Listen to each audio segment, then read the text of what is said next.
बिस्मिल्लाहिर्रहमानिर्रहीम। अगले लेक्चर को स्टार्ट करते हैं।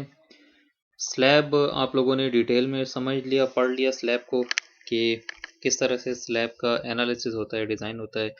और मैंने आपको पिछले लेक्चर में भी समझाया कि हमने वन वे स्लैब सिर्फ पढ़नी है PRC 1 में, और वन वे स्लैब क्या होती है वो भी हमने तफसील से समझा कि एक डायरेक्शन में जिसकी लोड डिस्ट्रीब्यूशन हो, और जब लोड डिस्ट्रीब्यूशन एक डायरेक्शन में होगी तो उसकी डिफ्लेक्शन भी एक ही डायरेक्शन में होगी, तो उसको कहते हैं वन वे स्लैब। ठीक है। और बहुत सिंपल एक मेथड हमने यूनिट स्ट्रिप मेथड इस्तेमाल किया, जिसमें हम स्लैब को एक ऐसी बीम अज्यूम करते हैं कि जिसकी विड्थ 12 इंच हो, और फिर उस एक बीम के लिए जो कि 12 इंच की विड्थ है हम डिज़ाइन करके, और उसको हम क्या कर देते हैं, उसको हम इंटीग्रेट कर देते हैं सारे के सारे स्पैन के ऊपर। ठीक है, ये था हमारा वन वे स्लैब डिज़ाइन। अब हम पढ़ते हैं design of reinforced concrete column, कि आपके पास जो रीइंफोर्स्ड कंक्रीट कॉलम है उसका डिज़ाइन किस तरह से होता है। ठीक है। अब रीइंफोर्स्ड कंक्रीट कॉलम आपके पास बेसिकली, वैसे तो आरसी नहीं बल्कि हर किस्म का कॉलम आपके पास तीन कैटेगरीज होती हैं। पहली कैटेगरी आपके पास वो होती है कि जिसको आप शॉर्ट कॉलम कहते हैं। शॉर्ट कॉलम वो होता है जिसको जो आपका क्रशिंग में फेल हो, ठीक है, अगर हो तो। दूसरा है आपके पास इंटरमीडिएट कॉलम, इंटरमीडिएट कॉलम। और तीसरा है आपके पास लॉन्ग कॉलम। लॉन्ग कॉलम वो होता है जो कभी भी आपके पास क्रशिंग में फेल ना हो बल्कि बकलिंग में फेल हो। ठीक है। और इंटरमीडिएट कॉलम क्या है कि जो क्रशिंग और बकलिंग दोनों के जो है तो वो बीच में फेल हो, ठीक है, या दोनों की वजह से हो। तो आपके पास दो तरह के कॉलम डिज़ाइन हैं। एक वो है कि जिसमें आपके पास लोड जो है कॉलम के ऊपर, फॉर एग्जांपल आपका इंटरमीडिएट कॉलम है, ठीक है, और आपके पास जो लोड है वो बिल्कुल सेंटर के ऊपर है, कंसेंट्रिक लोड जिसको कहते हैं। और दूसरा वो कॉलम है कि जिसमें आपके पास इसेंट्रिक लोड है, यानी कि आपका जो लोड एक्ट कर रहा है वो कॉलम से, कॉलम का जो वो है सेंट्रॉइड है उससे एक खास डिस्टेंस के ऊपर है, जिसमें आपके पास लोड के साथ साथ एक बेंडिंग मोमेंट भी जनरेट हो रही है। ठीक है। तो ये दो किस्म के आपके पास कॉलम डिजाइन है। तो पहले हम कंसेंट्रिक कॉलम जो कि बहुत सिंपल होता है उसका डिजाइन पढ़ेंगे, फिर उसके बाद हम इसेंट्रिक कॉलम डिजाइन के ऊपर जाएंगे। ठीक है। तो स्टार्ट करते हैं design of reinforced concrete column को। ये हैं हमारे कंटेंट्स। इंट्रोडक्शन है, कंसेंट्रिकली लोडेड कॉलम है, उसकी मैकेनिक्स है, एसीआई कोड, रिकमेंडेशंस और फिर एग्जांपल्स हैं। ठीक है। और मैंने आपको कंसेंट्रिकली का बता दिया कि आपका लोड जो है वो सेंट्रॉइड के थ्रू जा रहा हो, कोई भी बेंडिंग मूवमेंट ना हो। एंड सेकेंडली आपके पास एसेंट्रिकली लोडेड कॉलम है, जिसमें आपका लोड तो एक्ट कर रही है, उसके साथ साथ आपका एक खास डिस्टेंस है लोड और उसके सेंट्रॉइड के दरमियान कॉलम की, जिसकी वजह से एक मूवमेंट जनरेट हो रही है। ठीक है। फिर उसकी मैकेनिक्स है। फिर एक चीज़ आती है इंटरेक्शन डायग्राम। अब इंटरेक्शन डायग्राम की चीज़ ये, जब हम इसेंट्रिक कॉलम की डिज़ाइन को पढ़ेंगे तो इंशाल्लाह आपको तफसील से समझ आएगी कि इसकी इंटरेक्शन डायग्राम क्या चीज़ होती है। Use of design aids. Eccentrically column को आप दो तरह से डिज़ाइन कर सकते हैं, इस इंटरेक्शन डायग्राम के जरिए से और डिज़ाइन एड्स के जरिए से। ठीक है। ये दोनों हम पढ़ेंगे इंशाल्लाह। उसकी examples and development of interaction diagram की, जो इंटरेक्शन डायग्राम है ये कैसे बनती है, बहुत इंटरेस्टिंग है, और फिर उसकी एग्जांपल। ठीक है। यानी डिज़ाइन एड के ऊपर एग्जांपल है, और फिर इंटरेक्शन डायग्राम को आप पूरी का पूरा बना के और फिर उसके ऊपर एग्जांपल है। ठीक है। ये आपका कोर्स होगा। इंट्रोडक्शन। तो columns are defined as member that carry loads chiefly in compression. Columns आपके पास उस मेंबर को कहते हैं कि जिसमें कंप्रेसिव लोड होते हैं। देखिए आप बीम्स को पढ़ कर आए हैं, बीम्स में आपने देखा कि आपके पास प्रिंसिपली ट्रांसवर्स लोड्स होते हैं। ठीक है। यानी कि जो बीम का लॉन्गिट्यूडनल एक्सेस होता है उसके ट्रांसवर्सली आपके पास लोड्स होते हैं, और मोर और लेस स्लैब में भी आपके पास इसी तरीके का फिनोमेना होता है। ठीक है। कॉलम आपके पास वो है कि जिसमें लॉन्गिट्यूडनल एक्सिस के अलोंग आपका लोड होता है और कंप्रेसिव लोड होता है, ना कि टेंसाइल स्ट्रेस। ठीक है। Usually they carry bending movements as well. इसमें कहते हैं कि लोड्स के साथ साथ बेंडिंग मूवमेंट्स भी होती हैं, और अबाउट वन और both axis of the cross section, या एक एक्सिस या दोनों एक्सिस के अबाउट वो बेंडिंग मूवमेंट हो सकती है। ठीक है। तो एक एक्सिस के अबाउट हो तो उसको यूनी एक्सियल कहते हैं, और दो एक्सिस के अबाउट हो तो उसको बाई एक्सियल कहते हैं, इसेंट्रिक। ठीक है। द बेंडिंग एक्शन में produce tensile forces over a part of the cross section. तो कहते हैं ये बेंडिंग जो है तो वो एक तरफ कंप्रेशन प्रोड्यूस करेगी और एक तरफ टेंशन प्रोड्यूस करेगी। Columns are generally referred to as compression members because the compression forces dominate their behavior.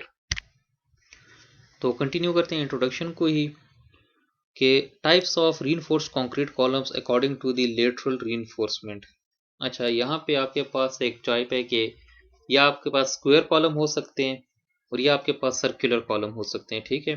तो पहला कहता है members reinforced with longitudinal bars, जिसमें कम से कम आपके पास 4 बार्स होते हैं स्क्वायर कॉलम में। देखें आप प्लान देख रहे हैं कॉलम का, इसमें आपके पास देखें 1 2 3 4, कहते हैं कम से कम 4 बार्स होंगे। अगर 3 होंगे तो फिर कहते हैं ये आपके पास स्क्वायर कॉलम जो है, तो ये कॉलम नहीं होगा। ठीक है, आपके पास स्क्वायर कॉलम में कम से कम 4 बार्स होते हैं और उसकी लेटरल टाइज होती हैं। ठीक है, और ये टाइज आपके पास देखें स्क्वायर फॉर्म में होती हैं या रेक्टेंगुलर फॉर्म में होती है।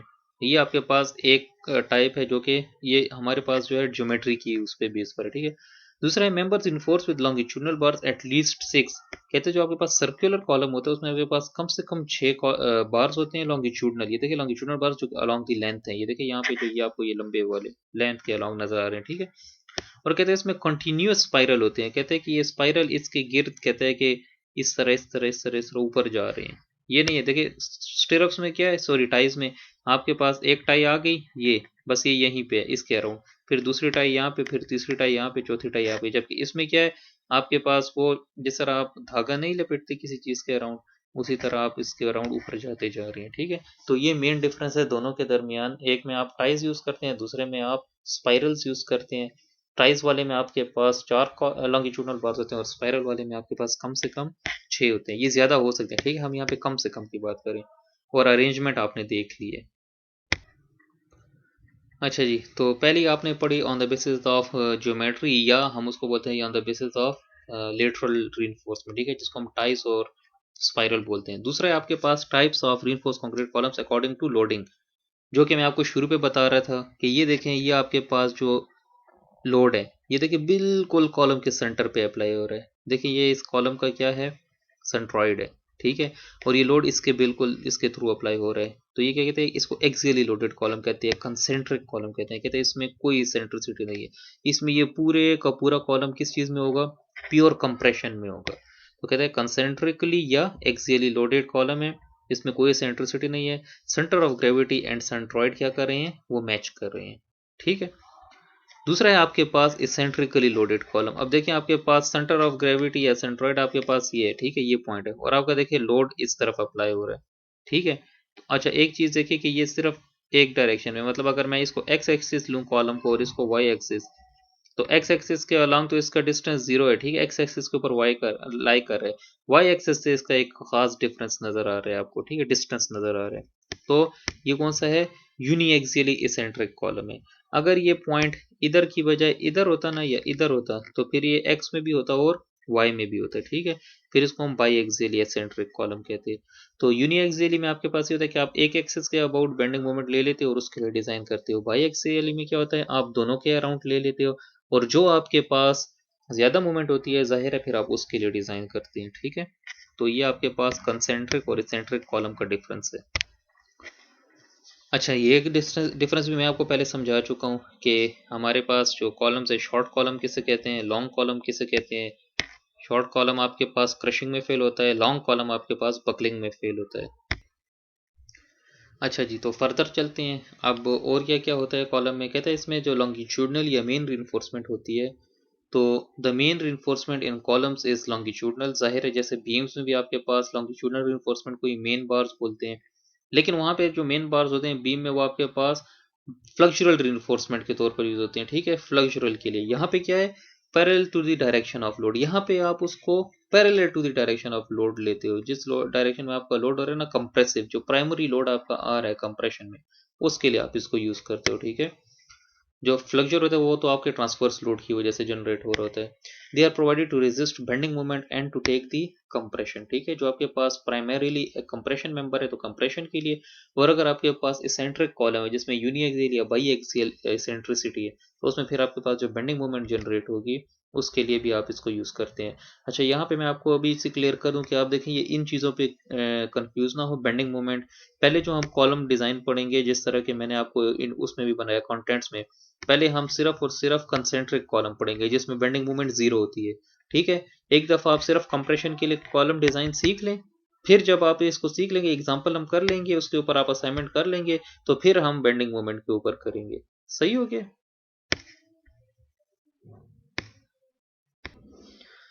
अच्छा जी, लॉन्गिट्यूडनल रिइंफोर्समेंट या मेन रिइंफोर्समेंट के बाद दूसरी चीज़ है लेटरल टाइज, और ये भी आपने वो सर्कुलर और स्क्वायर में पढ़ा था कि लेटरल टाइज कैसे कहते हैं। The lateral ties are bars arranged in a square, rectangular और सर्कुलर पैटर्न। सर्कुलर में उसको हम स्पाइरल्स भी बोलते हैं, ठीक है। They are provided to resist buckling, ये कहते हैं कि बकलिंग के लिए यूज होता है। To hold the main bars, और मेन बार्स को अपनी जगह पे रखने के लिए। एंड टू रेजिस्ट शेयर, और शेयर को रेजिस्ट करने के लिए, ठीक है। अब आप कहेंगे कि भाई कॉलम में शेयर कहाँ से आ गया, तो जब आप वो पढ़ते हैं अर्थक्वेक इंजीनियरिंग पढ़ते हैं जिसमें आपके पास लेटरल लोडिंग होती है, तो फिर आपके पास जो स्ट्रक्चर है उसमें आपके पास कॉलम्स हैं, वो लेटरल लोड्स को प्राइमरीली रेजिस्ट करते हैं, तो फिर आपके पास कॉलम्स में बहुत बड़ी शेयर आ जाती है, ठीक है। उसको रेजिस्ट करने के लिए आप जिस तरह बीम में आप शेयर को रेजिस्ट करने के लिए स्टिरअप्स देते हैं, इसी तरह ये कॉलम में जो आपने टाइज दी होती हैं ये उस शेयर को रेजिस्ट करती हैं, ठीक है। और कहते हैं आपके पास जो मेन बार्स होते हैं, वो जाहिर बात है अगर आप 12 फुट का कॉलम है और आपके सिर्फ 4 बार्स जा रहे हैं तो वो तो बकल हो जाएंगे। तो उनको मेन बार्स को बकल होने से बचाने के लिए और उनको उतनी उनकी पोजीशन पे रखने के लिए आप क्या करते हैं, स्टिरअप्स देते हैं एट सर्टेन डिस्टेंस। वो कितने डिस्टेंस पे होता है वो भी हम इंशाल्लाह पढ़ेंगे डिटेल के साथ। They are provided to resist buckling, और बकलिंग से बचने के लिए, ठीक है। द कंटिन्यूअस स्पाइरल कंटेन और retain concrete, thus increasing the load taking capacity. कहते हैं सर्कुलर कॉलम में आप जो स्पाइरल यूज करते हैं वो कंटिन्यूअस होता है ना, नीचे से स्टार्ट होता है और इस तरह गोल घूम घूम घूम घूम के ऊपर चला जाता है, तो कहते हैं वो क्या करता है, कंक्रीट को रिटेन करता है और वो ज्यादा कन्फाइनमेंट प्रोवाइड करता है, ठीक है। thus increasing the load taking capacity, ठीक है। तो कहते हैं उसके और भी ज्यादा फायदे हैं एज कम्पेयर टू टाइज। इस स्लाइड में आपको बड़े अच्छे तरीके से समझ आ जाएगा कि अरेंजमेंट स्क्वायर कॉलम में किस तरह से होती है। देखिए ये वो कॉलम है जो बहुत ही सिंपल कॉलम है जो अभी तक हम पढ़ रहे हैं, ठीक है। और आप इसी को पहले जहन में रखें। ये देखें, ये एक स्क्वायर कॉलम है जिसमें आपके पास 4 मेन बार्स हैं जो कि चारों कोनों में हैं, ठीक है। और उनके गिर्द आपने क्या यूज की हुई है, टाई यूज की हुई है, सही हो गया। अब इसी कॉलम के ऊपर आपका लोड डबल हो गया है। जब डबल हो गया है तो आपके लॉन्गिट्यूडनल बार जो हैं वो कितने हो गए हैं, ये देखें ज्यादा हो गए हैं, डबल हो गए हैं। फॉर एग्जांपल इधर 4 बार से इधर आप गिने तो कितने हो गए हैं, 1 2 3 4 5 6 7 8। आपके पास बार्स, लॉन्गिट्यूडनल बार्स डबल हो गए हैं। और आपके पास जो स्टिरअप है वो कितनी है, वही स्टिरअप है जो कि यहाँ पे थी, लेकिन उसने आपको कह दिया कि यहाँ पे जो आपके पास स्टिरअप है उसकी स्पेसिंग कितनी होगी, 6 इंच से कम होगी। अगर आपके पास स्टिरअप्स की, सॉरी स्टिरअप में कह रहा हूँ, टाइज, ठीक है। आप प्लीज इस चीज को कंफ्यूज ना करें, अगर स्टिरअप बोलता हूँ तब भी इसका मतलब शेयर इन्फोर्समेंट है, और अगर टाइज बोलता हूँ उसका मतलब भी शेयर इन्फोर्समेंट है, ठीक है। ये जो लेटरल टाइज है आपके पास, ये लेटरल टाइज अगर एक टाई और दूसरे टाई के दरमियान 6 इंच से कम फासला है तब आप इस तरह टाइज दे सकते हो। लेकिन अगर आपके पास फासला 6 इंच से ज्यादा है, फॉर एग्जाम्पल 8 इंच या 9 इंच आपने फासला दिया है, तो फिर आप इन 8 बार्स के लिए ये वाली अरेंजमेंट नहीं देंगे टाइल्स की, फिर आप ये वाली अरेंजमेंट देंगे। देखें स्पेसिंग अगर आपके पास 6 इंच से ज्यादा हो गई है तो फिर आपने क्या किया है, एक वो बाहर वाली टाई प्रोवाइड की है, ये देखिए ये वो पुराने वाली टाई है जो यहाँ पे भी है और यहाँ पे भी है। लेकिन फिर आपके पास जो ये वाला और ये वाला बार है, इनको भी देखिए आपने टाई से कर दिया है, और फिर इस बार और इस बार को भी आपने टाई से कर दिया, ठीक है। इस केस में आपके पास फॉर एग्जाम्पल आपके पास कॉलम की हाइट है 11 फुट, और आपके पास स्पेसिंग आ रही है लेट से 5 इंच, ठीक है। तो आप कर लें 11 फीट डिवाइडेड बाय 5 इंच, ठीक है। ये देखें, ये मैंने आपकी खातिर सिंपल किया है कि 11 फुट का अगर कॉलम है तो 11 फुट में कितने इंचेस होते हैं, 132 इंचेस, ठीक है। 132, और आपके पास जो स्पेसिंग है टाइल्स की वो है 5 इंच की, तो 132 इंच डिवाइड बाई 5 इंच, तो आपके पास 26.4 यानी कि 26 टाइल्स आपके पास आएंगी पूरे कॉलम में, सही हो गया है। लेकिन अगर आपकी स्पेसिंग 6 इंच से ज्यादा, ये देखिए 5 मैंने इसलिए किया क्योंकि ये 6 इंच से कम है ना। अगर आपके पास यही 132 मैं यहाँ पे लेता हूँ, ठीक है, ये 132 और डिवाइडेड बाई, लेट सपोज अब आपकी स्पेसिंग 6 इंच से ज्यादा है और मैं इसको 8 इंच कर देता हूँ, तो यहाँ पे देखें, यहाँ पे आपके पास कितनी टाइज आ रही थी, 26, और यहाँ पे आपके पास कितनी टाइज आ रही है, सिर्फ 16। तो इसका मतलब ये हुआ कि इस केस में आपके पास ये वाली टाइज 26 होंगी, तो देखिए 26 टाइज से आपका कॉलम ज्यादा कन्फाइंड होगा, जबकि 16 से कम कन्फाइंड होगा, तो इसलिए आप ये एक्स्ट्रा ये जो वाली छोटी वाली स्ट्रिप्स टाइज नहीं है ये भी यूज करते हैं, ठीक है। डी है आपके पास कि आपके पास ये अरेंजमेंट हो सकती है जिसमें आपके पास अब नंबर ऑफ लॉन्गिट्यूडनल बार्स पहले देखें, 1 2 3 4 5 6 7 8 9 10 11 12। ये देखिए यहाँ पे 4 बार्स थे, यहाँ पे 8 बार्स थे। 8 बार्स में आपके पास ये दो अरेंजमेंट हो सकती हैं डिपेंडिंग अपॉन टाइस की स्पेसिंग। 12 बार्स अगर आपके पास हो गए तो फिर आपने इस तरह से टाइस प्रोवाइड करने, एक वो बाहर वाली पुरानी वाली, फिर ये जो अंदर छोटी वाली है जो इन 4 बार्स को करेगी और इन 4 बार्स को। ठीक है, तो ये आपके पास टाइस अरेंजमेंट है। इसी तरह अगर 6 बार्स हैं तो 6 इंच से कम स्पेसिंग के लिए ये और 6 इंच से ज़्यादा के लिए ये। और अगर आपके पास 10 बार्स हैं तो आपके पास ये अरेंजमेंट हो सकते हैं। और अगर आपके पास 12 बार्स हैं इस तरीके से, देखें एक 12 बार्स की ये अरेंजमेंट है, एक ये अरेंजमेंट है। ठीक है, दोनों के लिए आपके पास टाइज के बनेंगे किस तरीके से आपने देना है।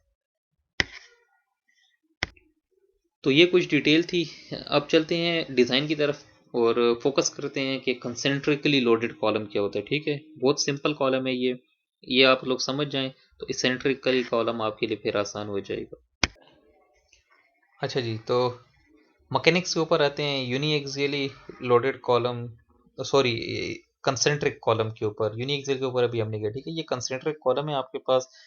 ये देखें, ये आपके पास कॉलम है और यहाँ पे बिल्कुल सेंटर पे आपका लोड अप्लाइड है। ठीक है, कंसेंट्रिक कॉलम है। कंसिडर रेक्टेंगुलर सेक्शन, जो कि देखें आपने रेक्टेंगुलर सेक्शन देख लिया, यहाँ पे नजर आ रहा है आपको। रेक्टेंगुलर इसलिए कहते हैं कि आपके पास जो स्क्वायर है वो भी रेक्टेंगल ही होता है जिसकी दोनों साइड्स बराबर होती हैं। ठीक है, लेकिन रेक्टेंगल आप इसको समझे to axial load P U, इसके ऊपर यहाँ पे बिल्कुल एक्सियल एक लोड अप्लाई हो रहा है पी यू। ये देखिए यहाँ पे भी आपको शो कर दिया। ठीक है, तो अवॉइड फेलियर कहते हैं उसकी जो कैपेसिटी है वो डिजाइन से ज्यादा होनी चाहिए। ये आप लोग अभी तक बड़े अच्छे तरीके से पढ़ते आ रहे हो। ठीक है, कि कैपेसिटी डिमांड से ज्यादा होगी तो ही फेलियर नहीं होगा। Nominal axial capacity P N can be calculated as follows.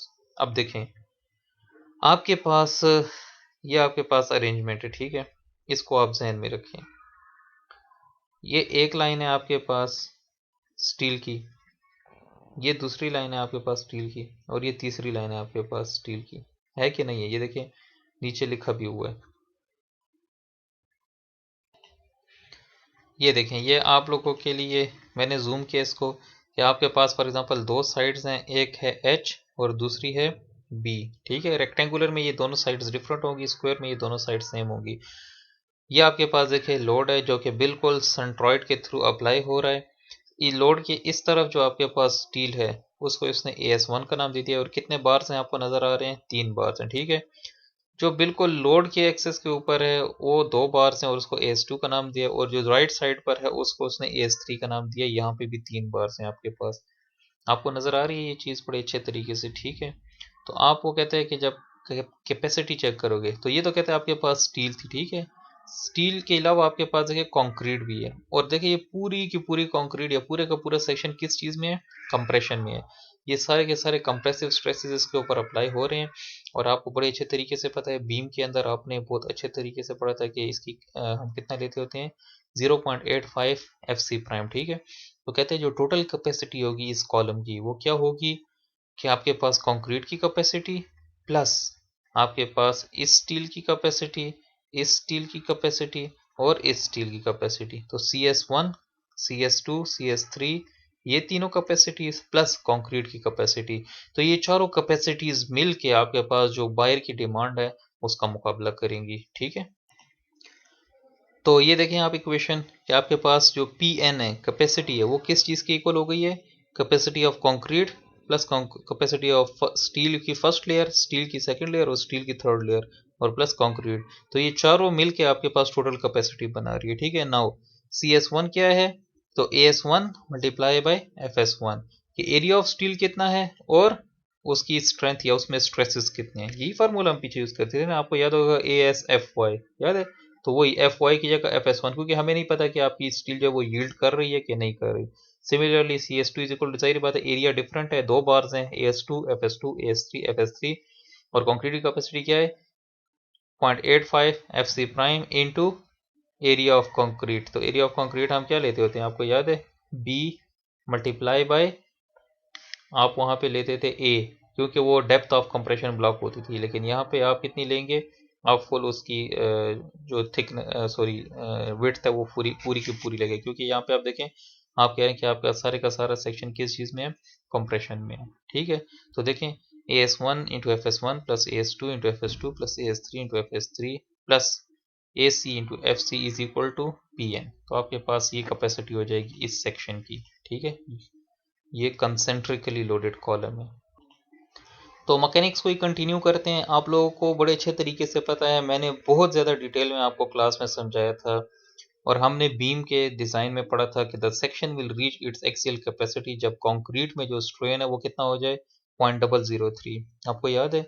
और यील्ड स्ट्रेन वैल्यू स्टील की क्या होती हैं 40 डिवाइड बाई 29,000। ये ले मैं आप लोगों की खातिर यहाँ पे दोबारा कर लेता हूँ। ये देखें, अगर ग्रेड 40 है तो उसमें कितना यील्ड स्ट्रेस है, यील्ड स्ट्रेंथ 40 होता है डिवाइडेड बाई 29,000। तो आपके पास कितना होना चाहिए 0.001379, ठीक है।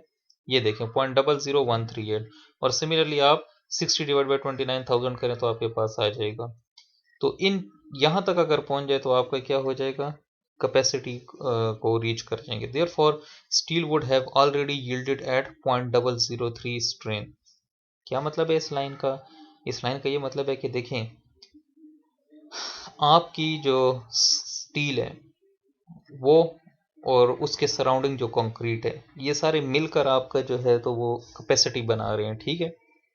अब अगर आप इस चीज़ को लेते हो कि भाई मेरी जो कंक्रीट है उसकी फुल कैपेसिटी कब होगी, जब उसमें स्ट्रेन कितना होगा 0.003।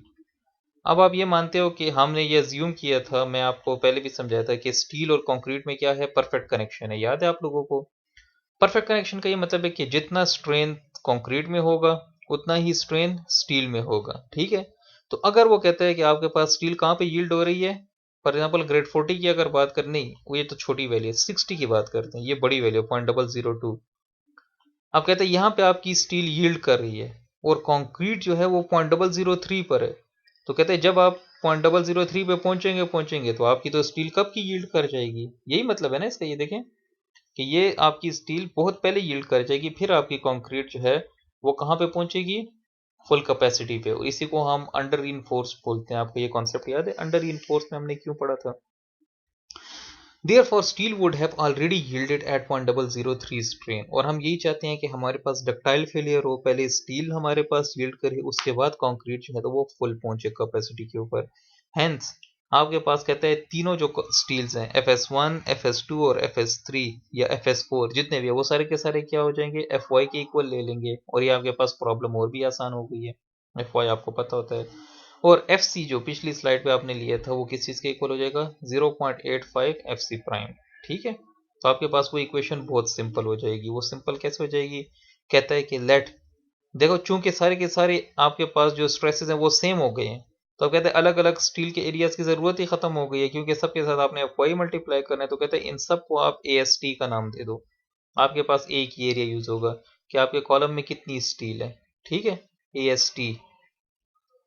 और आपके पास जो ए सी है, एरिया ऑफ कंक्रीट है, तो वो कहता है कि कॉलम के टोटल एरिया में से एरिया ऑफ स्टील माइनस कर दो, आपके पास एरिया ऑफ कंक्रीट आ जाएगी। मिसाल के तौर पर आपके पास कॉलम है 12 बाई 12 का, तो 12 इंटू 12 कितना होता है 144। और आपके पास एरिया ऑफ स्टील बन रहा है फॉर एग्जाम्पल 4 स्क्वायर इंचज, तो 144 माइनस 4, तो आपके पास कितना बन जाएगा 140, ठीक है। Where Ag is gross area of column. So आपके पास जो इक्वेशन बनेगी वो देखें वही इक्वेशन है जो हमने पीछे पढ़ी थी, ठीक है। AS1 FS1 AS2 FS2 AS3 FS3, उन सबको इकट्ठा करके उसने क्या बना दिया है AST इंटू FY, सही हो गया। दूसरी उधर चीज़ क्या थी AC इंटू FC, तो वहाँ पे आपके पास AC की जगह क्या आ गया AG minus area of steel, ये देखें। और FC की जगह क्या आ गया 0.85 FC प्राइम। तो ये इतनी सिंपल इक्वेशन आपके पास आ गई किस चीज़ के लिए, कंसेंट्रिक कॉलम लोड डिज़ाइन के लिए। जो आपके पास इक्वेशन ए थी वो ये थी, ठीक है। अब कहते हैं कि आपको पता है कि phi P N should be greater than और equal to P U. Equal इसे ले लेते हैं कि हम पर उससे ज़्यादा वैल्यू पे चले जाते हैं। एज पर ACI कोड 22.4.2.1 कहते हैं कि टाइट कॉलम जो कि स्क्वायर कॉलम है उस केस में आपने फाई कितना लेना है 0.65, ये देख ले, यानी कि आप उसकी 35% कैपेसिटी कम कर रहे हैं, ठीक है। और स्पाइरल कॉलम में आपने फाई कितना लेना है 0.75। आपको याद है ना फ्लेक्चर में हम सिर्फ 0.9 लेते थे, क्योंकि फ्लेक्चर में आपके पास इतना खतरा नहीं होता है। फिर शेयर में आप 0.75 लेते थे और कॉलम में देखें आप कितनी कम कर देते हैं, ठीक है, कैपेसिटी, क्योंकि कॉलम आपके पास बहुत ही क्रिटिकल स्ट्रक्चर है, सॉरी स्ट्रक्चर का एलिमेंट है, पार्ट है। Additional reduction factor alpha are used to account for accidental eccentricities not considered in the analysis that may exist in a compression member, and to recognize that concrete strength may be less than Fc prime under sustained high loads। ठीक है, तो कहते हैं कि एक तो आप ये फाई यूज करते हो, ठीक है, इसके अलावा कहते हैं आप एक और रिडक्शन फैक्टर अल्फा यूज करते हो ताकि आपके पास अगर एक्सीडेंशियल इसेंट्रिसिटीज आ जाएं उसको अकाउंट करने के लिए, क्योंकि आपके पास मूवमेंट आती है, वो हम इंशाल्लाह अगले लेक्चर में पढ़ेंगे कि आपके पास जब इसेंट्रिसिटी आती है तो आप डिजाइन कैसे करते हैं। और कहते हैं कि आप ये भी मानते हो कि आपके पास जो एफ सी प्राइम होती है वो फील्ड में उतनी अटेन नहीं हो सकती, अचीव नहीं हो सकती जितनी कि हम डिजाइन में लेते हैं, ठीक है, तो इसलिए एक एडिशनल फैक्टर होता है अल्फा, वो भी हम यूज करते हैं, ठीक है। तो आपके पास जो टाइट कॉलम है, स्क्वायर कॉलम है या सर रेक्टेंगुलर, उसमें आपके पास फाई कितना है, अभी हमने पढ़ा 0.65, और अल्फा कितना होता है 0.8, ठीक है। तो आपके पास जो अंदर कैपेसिटी थी, ये याद है आपको, इक्वेशन ए है, उस इक्वेशन ए के साथ आपने देखिए फाई को भी मल्टीप्लाई कर दिया और अल्फा को भी मल्टीप्लाई कर दिया, ये देखिए।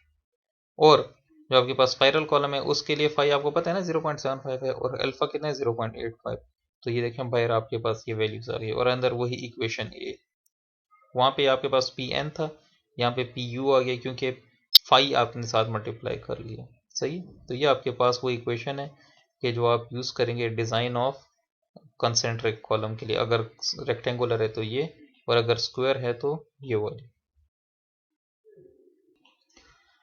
तो एसीआई कोड क्या कहता है, एसीआई कोड आपको कहता है कि रेशियो ऑफ लॉन्गिट्यूडनल रीइंफोर्समेंट, अगर 10.6.1.1 को आप देखें तो कहता है कॉलम्स में area of longitudinal reinforcement shall be at least 1%, ठीक है। आपका जो टोटल कॉलम का एरिया है वो 1% से कम नहीं होना चाहिए और 8% से ज़्यादा नहीं होना चाहिए। लेकिन कहते हैं कि most columns are design with ratios below 4%। कहते हैं आपके पास 4% से ज़्यादा एरिया ऑफ स्टील हो ही नहीं सकता। क्यों नहीं हो सकता, क्योंकि वो कहता है इतनी ज़्यादा स्टील हो जाएगी कॉलम में कि फिर आपके पास एक तो प्लेसमेंट का मसला होगा, दूसरा फिर आपके पास कंक्रीटिंग का मसला होगा कि आप उसमें कितनी वाइब्रेशन करेंगे। बहुत ज़्यादा वाइब्रेशन अगर आप करते हैं तो आपके पास सेग्रीगेशन हो जाती है और ब्लीडिंग हो जाती है, ठीक है, आपके पास एग्रीगेट्स अलग हो जाते हैं और आपके पास जो पेस्ट होता है वो अलग हो जाता है, उससे आपकी कंक्रीट वीक हो जाती है। तो कहते हैं कि 4% से कम ही आप डिज़ाइन रखते हैं, ठीक है, कॉलम्स के अंदर रीइंफोर्समेंट का। लोअर लिमिट किस लिए हम रखते हैं 1% वाली, कि to prevent failure mode of plain concrete, ठीक है, अगर कहते हैं बहुत कम होगी तो आपके पास प्लेन कंक्रीट फेल हो जाएगी। और अपर किस रखते हैं, to maintain proper clearance between bars, कहते हैं कि आपके पास बार्स इतने करीब हो जाते हैं कि फिर आप उसके अंदर कंक्रीट पहुंचा ही नहीं सकते, ठीक है। तो कहते हैं आपके पास ये जो रिइंफोर्समेंट रेशियो है इस केस में, कॉलम के केस में, उसमें मिनिमम रिइंफोर्समेंट कितनी है 1% और मैक्सिमम रिइंफोर्समेंट कितनी है 8%, ठीक है।